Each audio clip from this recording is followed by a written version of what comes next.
Hi everyone, welcome back to another tutorial from Crazy Gamer.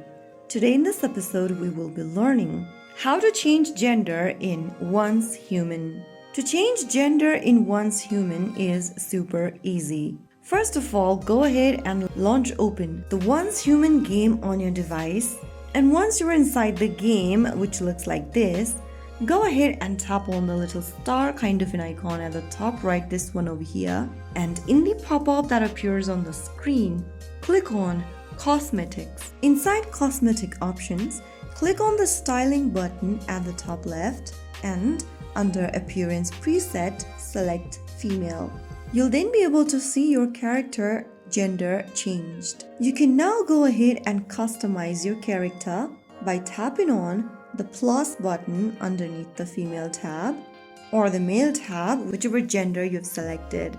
You can then go ahead and customize your character's body, face, hair and makeup, and so on. So that is how you can easily change the gender of your character in Once Human. If you found the video helpful, don't forget to like, share and subscribe to our channel.